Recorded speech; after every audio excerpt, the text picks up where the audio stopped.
Subscribe कीजिए सार्थक study centre YouTube channel को लेटेस्ट एजुकेशन से रिलेटेड वीडियो सबसे पहले देखने के लिए। वेलकम बैक सार्थक study centre the change of learning में आप सभी का स्वागत है। तो आज हम बात करने वाले हैं वैद्युत फ्लक्स पर। वैद्युत फ्लक्स किसे कहेंगे? तो वैद्युत फ्लक्स देखते हैं, एक कोई इस तरह से रहता है, वैद्युत क्षेत्र में रखा है कोई वस्तु, तो इसमें कह सकते हैं इसकी सतह इस तरह से रखी जाएगी और इसमें से वैद्युत क्षेत्र गुजारा जाता है। वैद्युत क्षेत्र किस किस तरह से गुजारा जाता है इसके बारे में बात कर रहे हैं। तो ये सतह है, इसमें से वैद्युत क्षेत्र रेखाओं को गुजारा जाता है, वैद्युत क्षेत्र उत्पन्न किया जाता है। तो जो वैद्युत क्षेत्र गुजरते हैं, वैद्युत क्षेत्र रेखाएं जो इसमें से गुजरती हैं, उसी को क्या कहते हैं? वैद्युत फ्लक्स का नाम दिया गया है। तो इसको लैंग्वेज में लिख सकते हैं, वैद्युत फ्लक्स किसे कहते हैं? किसी सतह से गुजरने वाली वैद्युत क्षेत्र रेखाओं को दर्शाने के लिए जिस भौतिक राशि को परिभाषित किया जाता है उसे ही क्या कहते हैं? वैद्युत फ्लक्स कहते हैं। ये जो बनाएंगे इसमें वैद्युत क्षेत्र रेखाओं को इसमें से गुजारते हैं, ये जो गुजारने की क्रिया होती है, किस तरह से गुजरते हैं, इन्हीं सारी क्रियाओं को क्या कहते हैं? वैद्युत फ्लक्स का नाम दिया गया है। देखते हैं केस नंबर पहले में आता है कि इस तरह से ये वस्तु रखी रहती है, इसमें से रेखाओं को गुजारना है। तो इसके लंबवत क्षेत्र रेखाएं गुजरती हैं, कैसे गुजरेंगी? लंबवत गुजरती हैं, तो थीटा का मान क्या होगा? तो सबसे पहले समझेंगे कि इसका फार्मूला यहाँ पर यूज क्या होता है। किसी एक समान वैद्युत क्षेत्र ई में, ये कैसा वैद्युत क्षेत्र है? एक समान वैद्युत क्षेत्र है जिसकी दिशा इस तरह से है, यह है वैद्युत क्षेत्र की दिशा। किसी एक समान वैद्युत क्षेत्र ई में स्थित किसी समतल सतह जिसका क्षेत्रफल यस होता है, या इसका क्षेत्रफल क्या है? यस है। इस सतह का जो क्षेत्रफल है, सदिश क्षेत्रफल यस है, तो phi is equal to E S cos theta लिख सकते हैं। क्या लिखेंगे? Phi is equal to E S cos theta. अब इसमें देखेंगे थीटा का मान क्या है? समांतर इसमें वैद्युत क्षेत्र रेखाएं गुजर रही हैं, समांतर गुजर रही हैं, तो थीटा का मान क्या हो जाएगा? 0 होगा। थीटा का मान क्या हो जाएगा? 0 हो जाएगा। अब यहाँ थीटा का मान रखेंगे तो निकल के आएगा phi is equal to E S cos 0। अब यहाँ phi is equal to E S cos 0 अंश का मान कितना होता है? 1 होता है। कितना होता है? 1। तो यहाँ फाई इज इक्वल टू निकल के आ गया ई एस। तो हम कहेंगे इस कंडीशन में जब वैद्युत क्षेत्र S समांतर होता है तो इसका मान क्या आता है? मैक्सिमम आता है। फाई का मान क्या आता है? मैक्सिमम आता है। Phi max is equal to E S आता है। अब देखते हैं अगला केस जो है,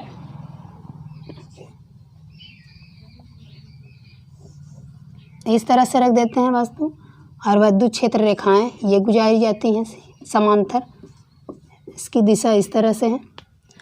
अब इस कंडीशन में वैद्युत क्षेत्र ई का मान क्या होगा? अब देखेंगे दूसरे केस में ये जो सतह है ये इस तरह से रख दी गई है, तो इसमें से क्षेत्र रेखाएं हमको गुजारनी है, तो इसमें से क्षेत्र रेखाएं होकर कैसे गुजर सकती हैं? पहले कंडीशन में ये जो सतह थी इस तरह से थी और इसका जो क्षेत्रफल सदिश था उसी दिशा में था जिधर क्षेत्र रेखाएं थी। तो जिधर क्षेत्र रेखाएं थी उसी दिशा में क्षेत्रफल सदिश भी था। तो यहाँ पर क्षेत्रफल सदिश होने के कारण यह एंगल कितने का बन रहा था? Theta. Theta is equal to बन रहा था 0 का। तो phi is equal to E S cos theta रख देते हैं। थीटा का मान कितना है? 0 है।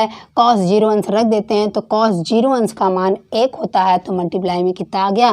Phi max is equal to सबसे अधिकतम इसी कंडीशन में आता है। अब दूसरे कंडीशन, दूसरा केस देखते हैं। तो सतह किस तरह से रख दी जाती है?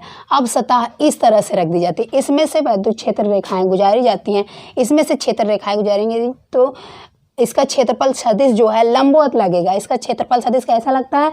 लंबवत लगेगा। तो एंगल कितने का बनेगा? 90 डिग्री का बनेगा। एंगल कितने का बनता है? 90 डिग्री का बनेगा। तो phi equal to E S cos theta रखते हैं। अब phi equal to E S cos कितने का है? थीटा।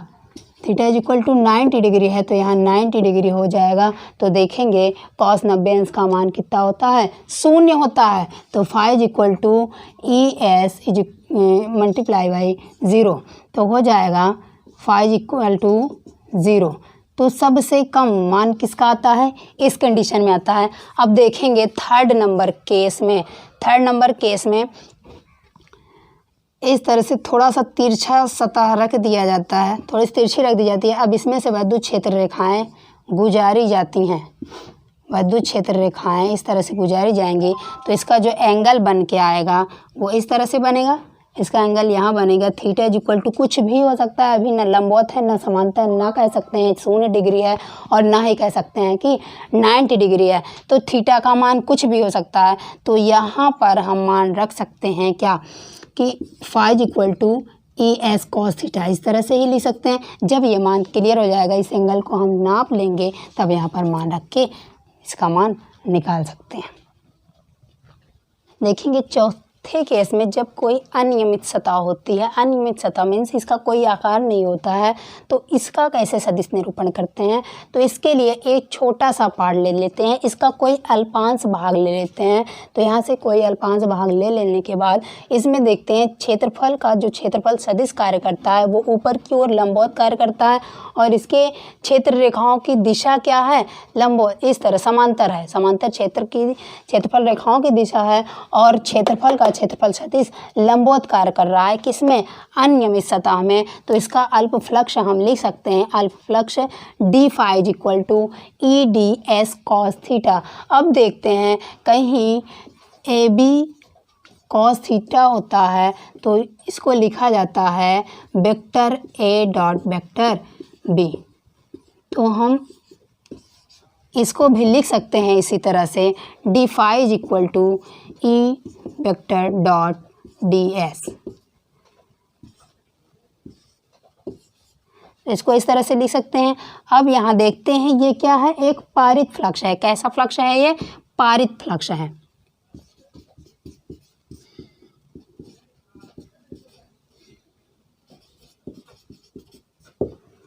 अब इसका संपूर्ण सतह का हमको निकालना होता है।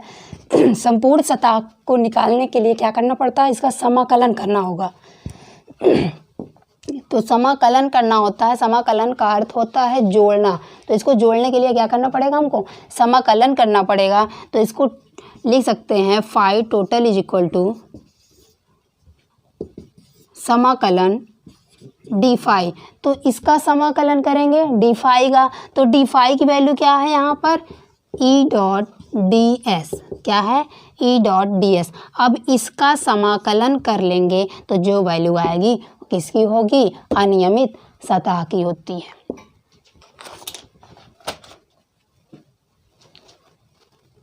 अब देखते हैं केस नंबर 4 में,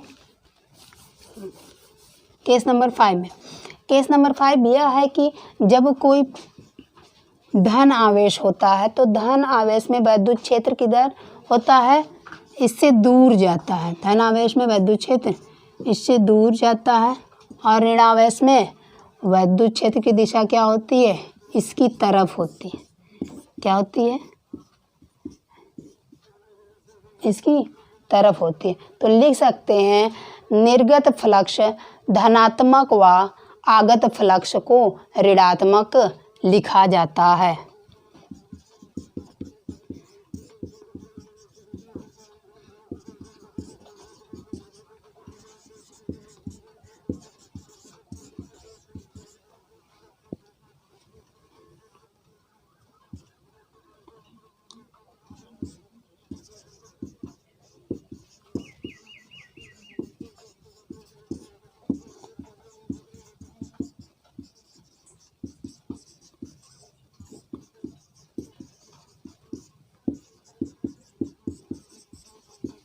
निर्गत फ्लक्स मीन्स जो फ्लक्स यहाँ से जा रहा है, जाने वाली जो रेखाएं होंगी उसको क्या लिखेंगे, धनात्मक, और जो आने वाली रेखाएं होंगी उसको क्या लिखेंगे, ऋणात्मक लिखते हैं। तो निर्गत फ्लक्स को धनात्मक व आगत फ्लक्स को ऋणात्मक लिया जाता है।